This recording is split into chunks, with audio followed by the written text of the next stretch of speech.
नमस्कार दोस्तों, आज 23 जनवरी 2023 देश दुनिया की सभी बड़ी खबर लेकर आए हैं आपके लिए। तो फटाफट शुरू करते हैं। उससे पहले चैनल को सब्सक्राइब नहीं किए तो चैनल को सब्सक्राइब कर ले, वीडियो को लाइक कर दे, शेयर कर दे ताकि इसी तरह की खबर हर रोज देख सके। तो शुरू करते हैं आज की पहली बड़ी खबर।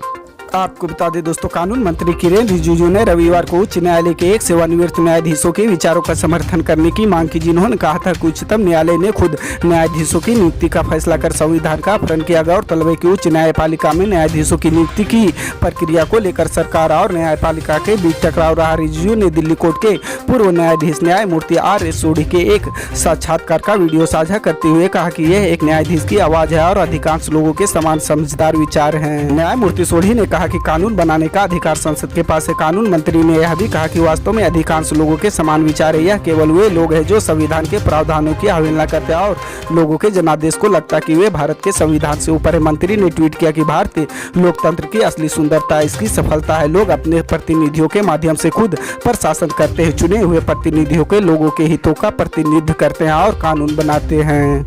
सच हर कदम आपके साथ।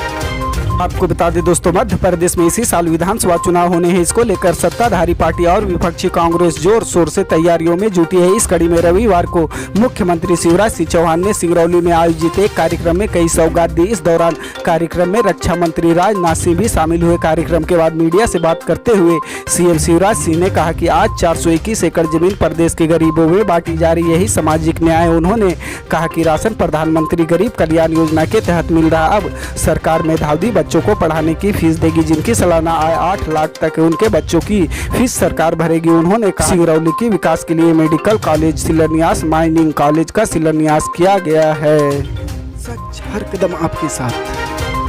आपको बता दें दोस्तों, कांग्रेस नेता अधीर रंजन चौधरी ने प्रधानमंत्री नरेंद्र मोदी और पश्चिम बंगाल के मुख्यमंत्री ममता बनर्जी पर बड़ा हमला बोला। उन्होंने दोनों नेताओं को एक विचार का व्यक्तित्व बताया। अधीर रंजन ने कहा कि ममता बनर्जी और मोदी जी के बीच एक समझ है। ममता जी ऐसा कुछ नहीं कर सकती जिससे मोदी जी नाराज हो। जब मोदी जी कहते भारत कांग्रेस मुक्त है तो ममता जी भी कहती है कि बंगाल से कांग्रेस को हटा देना चाहिए। कई लोग भारत जोड़ो यात्रा की सराहना कर रहे हैं, लेकिन इन दोनों को यह समझ नहीं आ रहा है। उन्होंने कहा ये मोमो है। इससे पहले भी अधीर रंजन चौधरी ने कहा था कि पीएम मोदी और ममता बनर्जी ने समझौता किया हुआ है। चौधरी ने कहा कि अमित शाह और मुख्यमंत्री ममता बनर्जी के बीच हाल ही में हुई बैठक का जिक्र करते हुए दावा किया कि प्रधानमंत्री मोदी ममता बनर्जी से समझौता करने के लिए राज्य का दौरा कर रहे। लोकसभा सदस्य ने कहा कि पीएम मोदी के दौरे के बाद बनर्जी के खिलाफ केंद्रीय एजेंसियों की जांच धीमी हो जाएगी। सच हर कदम आपके साथ। आपको बता दें दोस्तों, दिल्ली के सरकारी स्कूलों के शिक्षकों को ट्रेनिंग के लिए फिनलैंड भेजने की अपनी मांग के बीच मुख्यमंत्री अरविंद केजरीवाल ने रविवार को विदेश से ट्रेनिंग प्राप्त कर चुके सरकारी शिक्षकों के साथ संवाद किया। सीएम केजरीवाल ने सरकारी शिक्षकों को फिनलैंड भेजने के लिए दिल्ली के उपराज्यपाल के कार्यालय में फाइल दी हुई है। सीएम केजरीवाल का आरोप है कि उपराज्यपाल विनय कुमार सक्सेना ने शिक्षकों को फिनलैंड भेजने में अड़ंगा लगा रहे और फाइल पर हस्ताक्षर नहीं कर रहे हैं। उपराज्यपाल के साथ मौजूदा विवाद के बीच रविवार को राजधानी में सीएम केजरीवाल ने शिक्षकों संग वार्ता में कहा कि दिल्ली सरकार का मकसद सरकारी प्रिंसिपल और टीचर्स को दुनिया का सबसे अच्छी ट्रेनिंग दिलाना है। अपने संबोधन के दौरान उन्होंने कहा कि वह खुद मुख्यमंत्री रहते हुए 8 साल में केवल 2 बार विदेश गए हैं। उन्होंने कहा कि उनका मकसद अपनी विदेश यात्रा नहीं बल्कि टीचर्स को ट्रेनिंग के लिए विदेश भेजना है। सच हर कदम आपके साथ। आपको बता दें दोस्तों, उत्तर प्रदेश के पूर्व मुख्यमंत्री और समाजवादी पार्टी के प्रमुख अखिलेश यादव ने बिहार में होने वाली जाति जनगणना पर नीतीश कुमार की तारीफ की। अखिलेश यादव ने कहा कि जाति सर्वेक्षण होना चाहिए। उन्होंने कहा कि बिहार में ये हो रहा है तो मैं इसके लिए मुख्यमंत्री नीतीश कुमार को बधाई देता हूँ। उत्तर प्रदेश में जाति जनगणना की जरूरत बताते हुए अखिलेश बोले, अब यहाँ जाति सर्वेक्षण नहीं होता। 1931 में अंग्रेजों ने भी इस बारे में सोचा था कि ऐसा कदम उठाना चाहिए। विभिन्न जातियों और समुदायों को संविधान के अधिकार तभी दिए जा सकते हैं जब उनकी गिनती मालूम हो। उन्होंने कहा कि इस तरह के सर्वे से सभी जातियों का विकास सुनिश्चित किया जा सकता है। अखिलेश यादव ने ये बातें रविवार को समाजवादी पार्टी के सदस्य और पूर्व सांसद के नाम पर बने जनेश्वर मिश्रा पार्क में कही।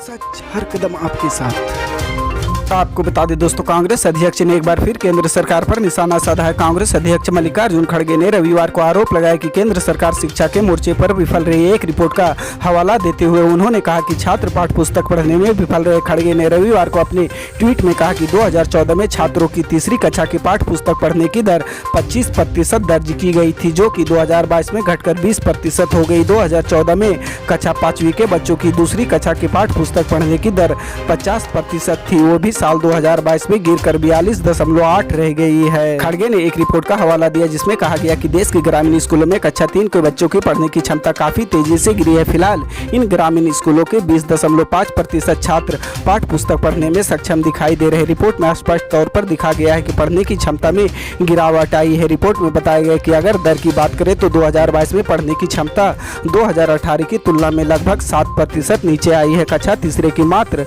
27.5% बच्चे ही कक्षा 2 की पाठ्य पुस्तक पढ़ पा रहे हैं। सच हर कदम आपके साथ। आपको बता दें दोस्तों, उत्तर भारत में मौसम का मिजाज एक बार फिर से बदलने जा रहा। मौसम विभाग ने राष्ट्रीय राजधानी दिल्ली, यूपी समेत कई राज्यों में बारिश की संभावना जताई। हालांकि पिछले कुछ दिनों से भीषण ठंड नहीं होने की वजह से लोगों को राहत मिली, लेकिन यह राहत बारिश के चलते आफत में बदल सकती है। मौसम विभाग के अनुसार वेस्टर्न डिस्टर्बेंस की वजह से पश्चिमी हिमालय क्षेत्र में 22 और 23 जनवरी को बारिश होगी और फिर उसके बाद इसकी गति बढ़ सकती है। जम्मू कश्मीर, लद्दाख, हिमाचल प्रदेश में 24 और 25 जनवरी को बारिश की संभावना है। इसके अलावा उत्तराखंड में 25 और 26 को बारिश होगी। इस दौरान इन सभी राज्यों में लोगों को बर्फबारी का भी सामना करना पड़ेगा। IMD के मुताबिक पंजाब, हरियाणा, चंडीगढ़, दिल्ली और उत्तर प्रदेश में 23 जनवरी को बारिश होने वाली है। इसके बाद 24 से 26 जनवरी तक बारिश की गति में बढ़ोतरी दर्ज की जा सकती है। इस हिसाब से इन राज्यों में 4 दिनों तक बारिश का अलर्ट है। सच हर कदम आपके साथ। कल की अपडेट जानने के लिए जुड़े रहें हमारे स्टार न्यूज के साथ। मिलते हैं अगली बड़ी खबर में, तब तक के लिए जय हिंद।